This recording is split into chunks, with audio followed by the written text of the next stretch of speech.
하나님 없는 족보, 하나님 있는 족보. 인류 최초의 살인사건이 인류 최초의 예배 가운데 일어났다는 이 사실이 우리에게 엄청난 경각심을 불어넣어 줍니다. 아담의 후손인 가인이 자신의 예물을 받지 않으시는 하나님 앞에 화가 치밀었습니다. 그리고 그 원인을 애꿎은 자신의 동생인 아벨에게 쏟아 부었습니다. 평상시에 삶이 죄로 물든 이 가인이 드린 예물을 하나님께서 받지 않으신 것은 당연한 결과입니다. 하나님은 사람 따로 예물 따로 보시는 것이 아니라 사람과 그 드리는 예물을 동일시 하십니다. 삶이 묻어나는 예배를 우리가 구원 이후에 드려야 되는 것이 우리의 삶 가운데 얼마나 중요한 것임을 가르쳐주는 교훈입니다. 그런데 가인은 자신의 죄를 뉘우치기는커녕 하나님도 두려워하지 않고 자신의 동생을 살인하고 맙니다. 그런데 하나님께서는 그런 가인에게도 그 땅에서의 추방이라는 형벌을 내려주시며 하나님의 은혜를 주십니다. 살려달라고 하는 가인에게 하나님께서 두 번째 기회를 주시는 것입니다. 살던 땅에서는 추방을 당하지만 사람들이 가인의 생명을 취하지 못하도록 가인을 해하는 사람에게는 일곱 배 징벌을 내릴 것이다 라고 가인을 하나님께서 그 생명을 보호해 주십니다. 오늘 말씀에는 동생을 살인하고 추방당한 가인의 계보와 그리고 아담의 또 다른 계보가 시작됩니다. 특별히 하나님 없는 족보 그리고 하나님 있는 인간의 족보가 대비되어서 소개되어집니다. 첫째는 가인의 후손의 족보가 소개됩니다. 이것은 하나님 없는 인간의 계보를 우리에게 알려줍니다. 자, 가인은 하나님께 벌을 받아서 하나님 앞을 떠나서 나가서 에덴 동편 놋 땅에 거합니다. 이 하나님을 떠났다라는 표현이 지리적인 표현이 맞기는 하지만 그 후에 이 가인의 후손들의 이 죄악의 역사는 과히 하나님을 영적으로도 떠난 것이라고 해도 과언이 아닙니다. 그래서 가인이 처소를 옮긴 놋 땅의 뜻은 방랑이라는 뜻입니다. 하나님을 영적으로 떠난 그러한 방랑하는 삶을 나타냅니다. 가인은 놋 땅에서 아내와 동침해서 에녹을 낳았습니다. 하나님과 동행한 에녹과 동명이인입니다. 같은 사람은 아닙니다. 그 이름의 뜻은 헌신, 시작이라는 뜻이죠. 가인은 하나님 앞에서의 새로운 시작이나 새로운 헌신, 신앙을 회개하고 다시 다짐한다라는 그런 뜻이 아니라 자기 자신의 삶을 오히려 하나님을 떠난 곳에서 새롭게 시작한다라는 그런 의미를 부여한 듯 살아갑니다. 가인은 성을 쌓습니다. 정착합니다. 그리고 그 아들의 이름으로 성을 이름하여 에녹이라고 자기 자신의 삶을 이제 새롭게 하나님 없는 곳에서 새로운 곳에서 시작해 본다라는 그런 의미를 갖습니다. 인류 최초의 성이 등장합니다. 고대에서 성은 강을 따라서 지음을 받았고 또 정치적 중심지나 도시, 국가가 되었습니다. 자, 그리고 이제 아담의 7대 손이며 가인의 6대 손인 라멕이라는 인물이 등장을 합니다. 가인이 자신을 보호하기 위해서 성을 쌓아서 방랑한 이 땅 놋에 거하면서 자신을 위한 일들을 시작을 할 때 결국 라멕이라는 영악한 악인의 열매를 얻게 됩니다.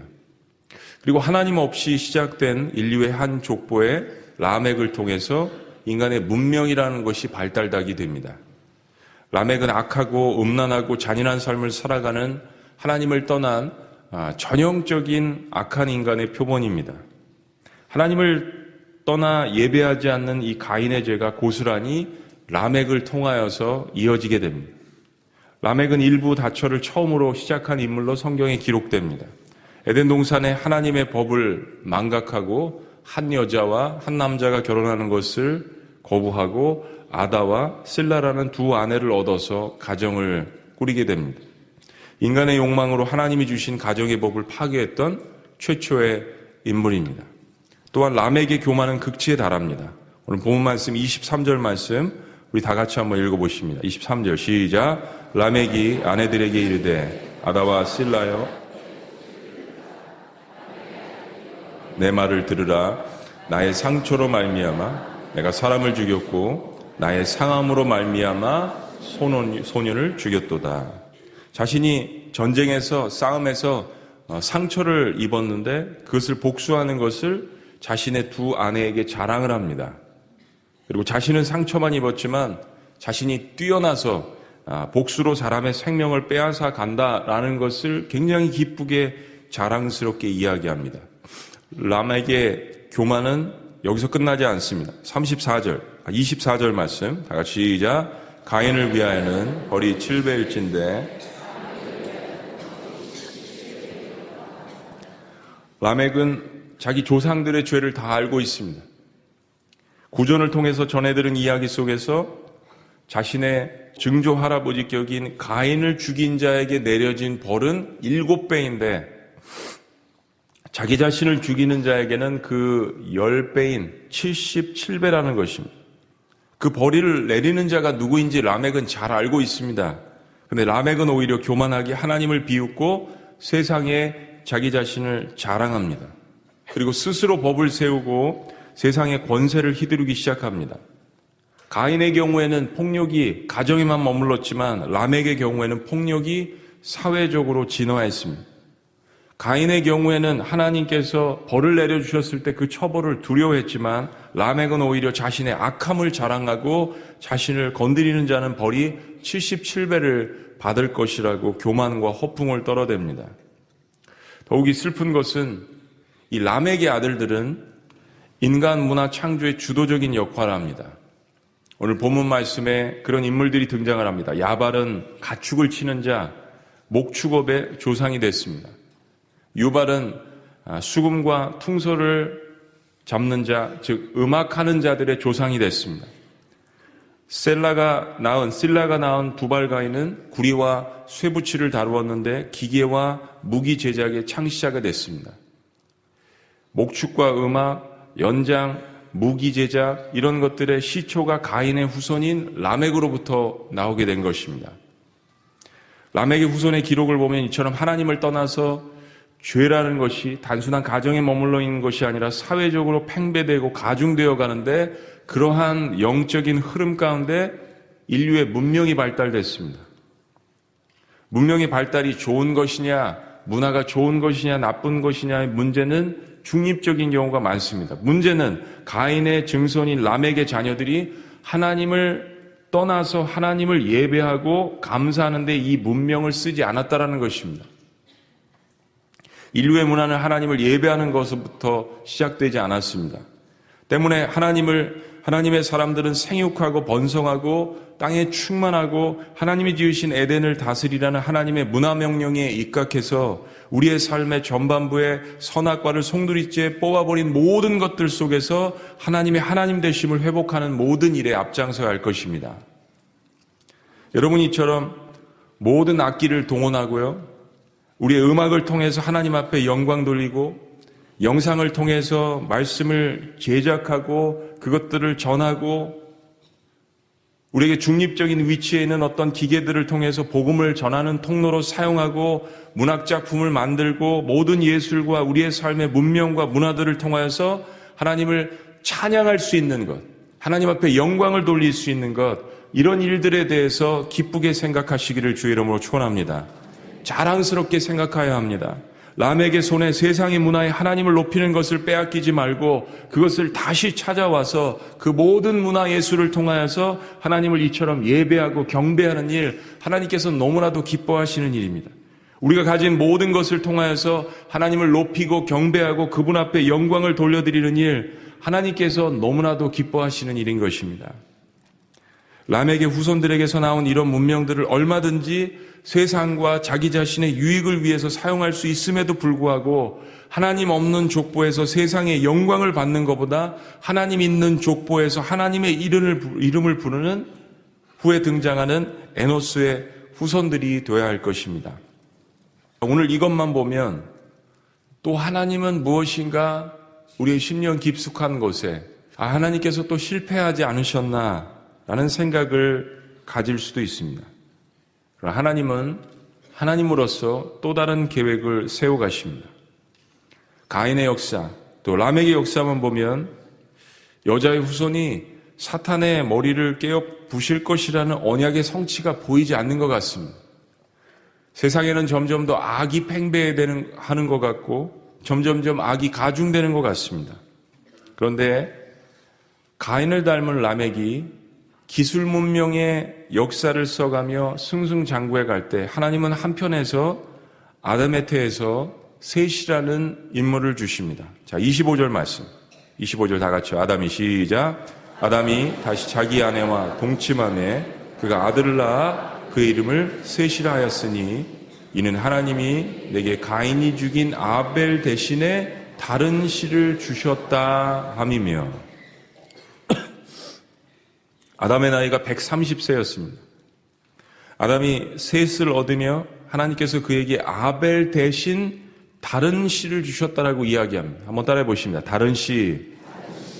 다른 씨를 주셨다라고 표현함으로 아담의 가정에 새로운 무엇인가 작은 소망이 생겼음을 암시합니다. 내일 본문 말씀 5장 3절에 보면 이 셋은 또한 아담의 형상을 닮았다라고 이야기합니다. 5장 3절도 다 같이 읽습니다. 시작. 아담은 130세에 자기의 모양, 곧 자기의 형상과 같은 아들을 낳아 이름을 셋이라 하였고, 이제는 죄 가운데 있는 인류의 역사이지만 셋이 최초의 인간 아담의 형상을 닮았다라는 것은 무엇인가 우리에게 소망을 주는 것입니다. 하나님께서 무엇인가 다시 새롭게 하시는 역사를 우리에게 암시해 주는 것입니다. 그리고 아담의 새로운 씨앗인 셋은 아들을 낳았는데 그 아들은 에덴의 타락 이후에 아담의 후손들이 비로소 다시 하나님께로 돌아오고 있다라는 것을 우리에게 알려줍니다.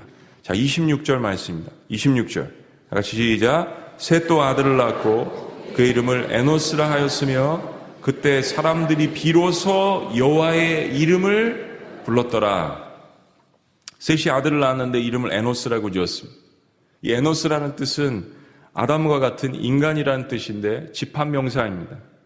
그런데 우리의 가슴을 뭉클하게 하는 게, 우리의 가슴을 짠하게 하는 게 그때 비로소 사람들이 여호와의 이름을 부르기 시작했다라고 이야기합니다.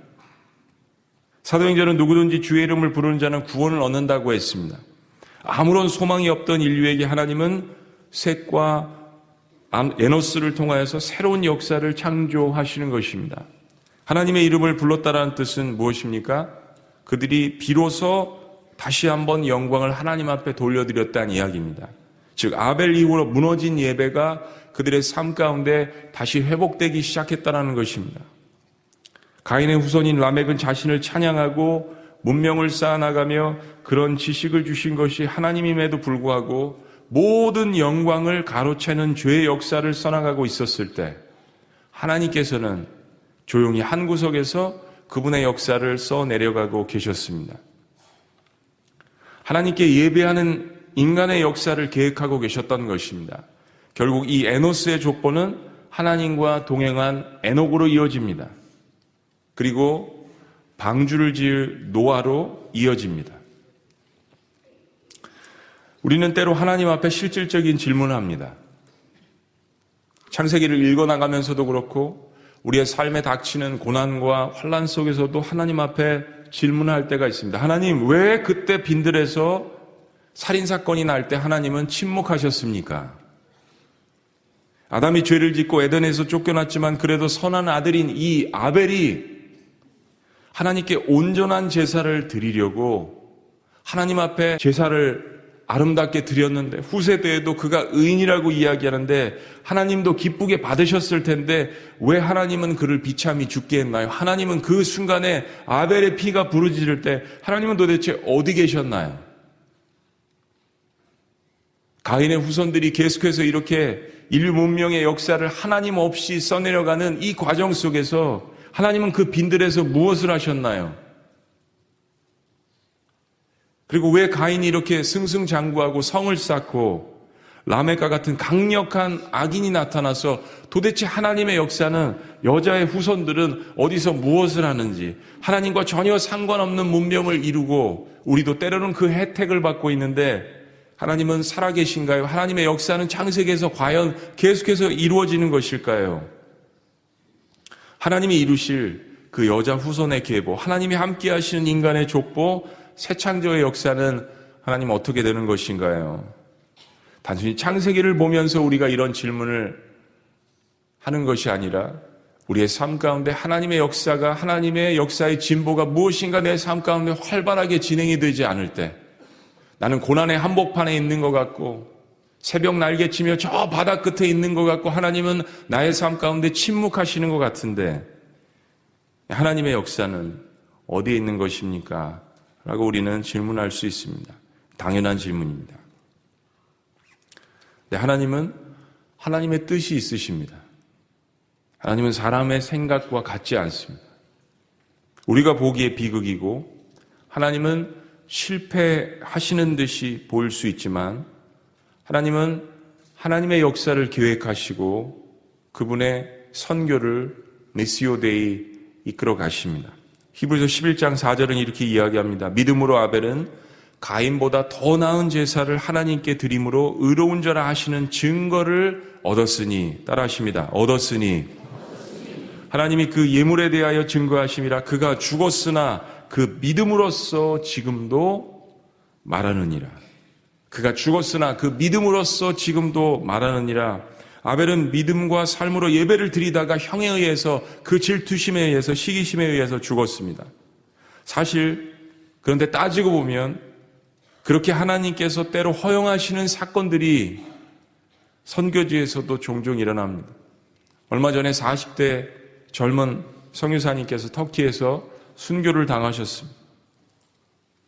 며칠 전에 나이지리아에서는 10명이 넘는 크리스찬들이 IS에 의해서 참수를 당했습니다. 교회 역사에는 아벨의 피가 얼마나 많이 흐르고 있는지 모릅니다.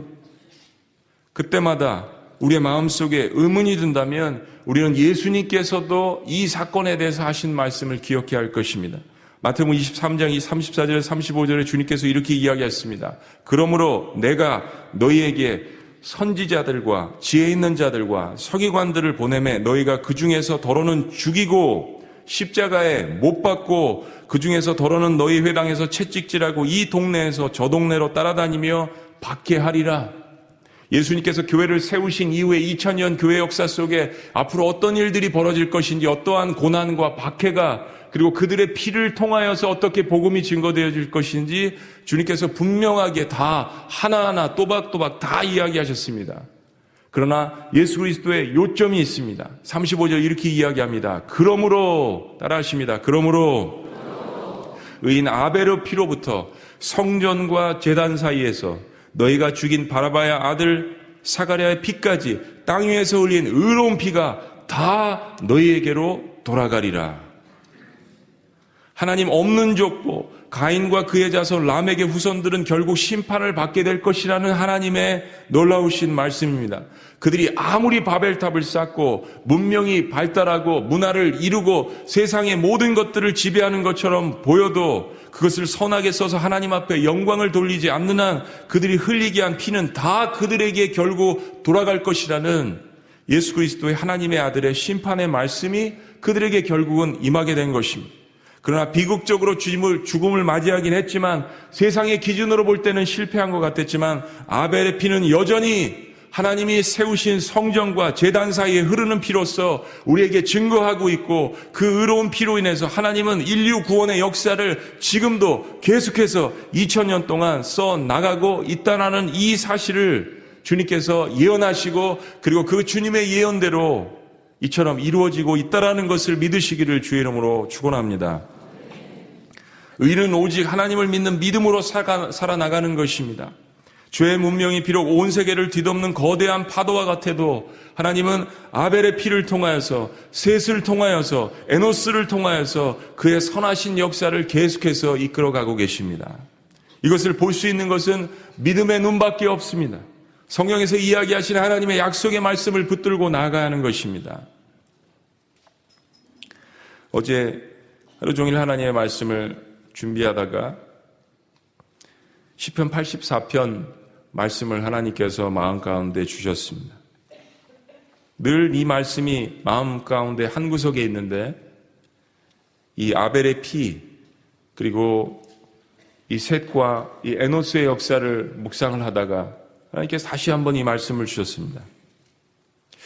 여러분들도 그러시지만 나이가 들어가면서 이 시편 말씀이 더욱더 마음 가운데 사무쳐 오고 또 깊숙이 스며들 때가 있습니다. 시편 84편 말씀을 그런 의미에서 이 말씀을 묵상하다가 다시 한번 이 말씀을 영적으로 하나님께서 주시는데, 이 말씀이야말로 하나님의 족보에 머무는 사람들의 고백이라는 생각이 들었습니다. 세상의 족보가 아니라 세상의 문화와 문명을 발달시키는 그 성공의 족보에 들어가지는 않았지만 하나님의 족보에 머물고 있는 사람들의 고백은 어떤 것일까? 만군의 여호와여, 주의 장막이 어찌 그리 사랑스러운지요. 내 영혼이 여호와의 궁정을 사모하며 쇠약함이며, 때로 하나님을 섬기다가 쇠약할 때가 있습니다. 때로 하나님을 섬기다가 핍박을 받을 때가 있습니다. 내 마음과 육체가 살아계시는 하나님께 부르짖나이다. 나의 왕 나의 하나님 만군의 여호와여, 주의 제단에서 참새도 제집을 얻고 제비도 새끼들 보금자리를 얻었나이다. 주의 집에 사는 자들은 복이 있나니 그들이 항상 주를 찬송하리이다. 주께 힘을 얻고 그 마음에 시온에 데려가 있는 자는 복이 있나이다. 제가 기도할 때마다 자주 사용하는 단어입니다. 그들이 눈물 골짜기로 지나갈 때, 주님을 섬기는 것이 쉽다라고 성경이 이야기한 적이 없습니다. 주의 궁정을 사모하는 삶이 늘 삶 가운데 보이는 축복들이 넘쳐나는 말씀이 없습니다. 눈물 골짜기. 주의 궁정을 사모하고 하나님을 나의 왕이라고 고백을 하더라도 우리의 삶 가운데 눈물의 골짜기가 있습니다. 근데 그 눈물의 골짜기로 지나갈 때 그곳에 많은 샘이 있을 것이며 하나님께서 때마다 주시는 이른 비가 복을 채워주나이다. 그러므로 그들은 힘을 얻고 더 얻어나아가 시온에서 하나님 앞에 각기 나타나리이다. 만군의 하나님 여호와여, 내 기도를 들으소서. 야곱의 하나님이여, 귀를 기울이소서. 그리고 우리가 아는 유명한 말씀이 여기서 탄생합니다. 우리 방패이신 하나님이여, 주께서 기름 부으신 자의 얼굴을 살펴보옵소서. 주의 궁정에서의 한날이 다른 곳에서의 첫날보다 나은즉 악인의 장막에 사는 것보다 내 하나님의 성전 문지기로 있는 것이 좋사오니. 여호와 하나님은 해요 방패이시라. 여호와께서 은혜와 영화를 주시며 정직하게 행하는 자에게 좋은 것을 아끼지 아니할 것임이니라. 만군의 여호와여, 주께 의지하는 자는 복이 있나이다. 그렇습니다. 우리는 어떤 가문의 족보를 쓰고 있습니까? 요즘처럼 신학교의 정원이 부족하고 선교에 헌신하는 숫자가 줄어들고 목회가 예전처럼 인기가 없고 개척하는 것이 옛날처럼 사람들이 모여들지 않는 그런 시대에 저희들은 살고 있습니다. 우리는 하나님의 족보를 계속해서 쓰고 있습니까? 아니면 가인과 람에게 세상 눈으로 볼 때는 화려한 그러한 족보를 쓰고 있습니까? 비록 세상에서는 세상의 표준으로 봤을 때는 성공하지 못하는 한이 있어도 하나님 앞에서 믿음의 족보를 써내려 가시는 여러분들이 되시기를 주의 이름으로 축원합니다. 그리할 때 하나님께서는 정직하게 행하는 자에게, 그 가정에게, 그 가문에게 하나님만이 부어주실 수 있는 셋과 에노스를 통하여서 새로운 역사를 시작하시는 그 하나님의 놀라운 축복이 7배나 더하시기를 주의 이름으로 축원합니다. 내 방법이 아니라 하나님께서 세우신 하나님의 방법과 하나님의 선교의 방법과 하나님의 축복의 방법으로 궁정을 사모하며 하나님의 성전 문지기로 살아가는 것을 사모하는 하나님의 모든 백성들에게 하나님의 놀라운 하늘문을 열어주시는, 하나님만이 부어주시는 축복이 넘쳐나시는 그런 한 해가 되시기를 주님의 이름으로 축원합니다. 기도하시겠습니다.